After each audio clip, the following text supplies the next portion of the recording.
মা কোথায় তুমি? তাড়াতাড়ি করে আমাকে একটু নাস্তা দাও, আমার খুব খিদে পেয়েছে।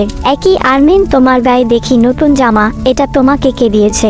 ভাইয়া, এটা আমাকে সিমরান আন্টি দিয়েছে। মা, আরমিনকে আন্টি নতুন জামা কিনে দিয়েছে, অথচ আমাকে কিছুই দিল না কেন মা? না বাবা, তোমার সিমরান আন্টি আমাদের সবার জন্য নতুন বছর উপলক্ষে নতুন জামা পাঠিয়েছে। তোমার জামা টেবিলের উপর রাখা আছে, তুমি চাইলে সেগুলো গায়ে দিয়ে দেখতে পারো। তাই নাকি মা? আমার আর তর সইছে না, দেখি তো আমাকে কি দিয়েছে। আরে জামাগুলো অনেক সুন্দর মা, এটা আমার পছন্দ হয়েছে, আমি এটা গায়ে দিলাম। দেখতো আরমিন আমাকে কিরকম লাগছে। ভাইয়া, তোমাকে অনেক সুন্দর লাগছে। মা, আমি একটু বাহিরে গেলাম, রবিন আর জিসানকে আমার নতুন জামাটা দেখিয়ে আসি। আরে রিফাত, তোমার গায়ের জামাটা তো অনেক সুন্দর, এটা তোমাকে কে দিয়েছে? এটা আমাকে শহর থেকে আমার সিমরান আন্টি দিয়েছে, এটা অনেক আরামদায়ক, আমার মোটেও শীত লাগে না। রিফাত, তোমার সিমরান আন্টি খুব ভালো মনের একজন মানুষ। হে রবিন, তুমি ঠিক বলেছ। আমি এবং আমার বন্ধু রবিন সহ আমরা সবাই বরফের উপর অনেকক্ষণ খেলাধুলা করলাম।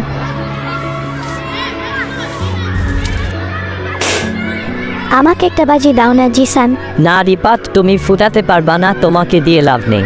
ঠিক আছে, সমস্যা নাই, আমিও বাজি আনতে গেলাম। মা শুনছো, জিসানকে তার বাবা বাজি কিনে দিয়েছে, সবাই বাহিরে বাজি ফুটাচ্ছে। তুমি বাবাকে বলো না আমাকে বাজি কিনে দিতে। তুমি টেনশন করো না, তোমার বাবাকে আমি বাজি আনতে পাঠিয়েছি, এখন হয়তো অর্ধেক পথ চলে এসেছে। মা, তুমি সত্যি বলতেছো বাবা বাজি নিয়ে আসবে? হে, আমি সত্যি বলতেছি, বিশ্বাস না হলে বাহিরে গিয়ে দেখো। ঠিক আছে মা, আমি তাহলে বাবার কাছে গেলাম। বাবা শুনছো, মা বললো তুমি নাকি বাজি আনতে গেলে। হে বাবা, কেন, কি হয়েছে? কোথায় বাজি, আমাকে একটু দেখাও না বাবা। এখন না বাবা, আগে বাসায় চলো, তারপর দেখো। শুনছো সেলিনা, এই বছর আমাদের হ্যাপি নিউ ইয়ার পার্টি অনেক মজা হবে। তুমি ঠিক বলেছো, আমার বোনেরাও এই বছর গ্রামে বেড়াতে আসবে। বাবা, আমাকে একটা বাজি দাও না, আমি বাহিরে গিয়ে ফুটাবো। না রিপাত, তুমি ফুটাতে পারবা না, বাজি তোমার গায়ে লাগতে পারে। বাবা, আমি বাজি ফুটাতে পারি, আমার কোনো সমস্যা হবে না। ও রিপাত, মুখে মুখে তর্ক করো না তো, খুব খারাপ হবে বলে দিলাম।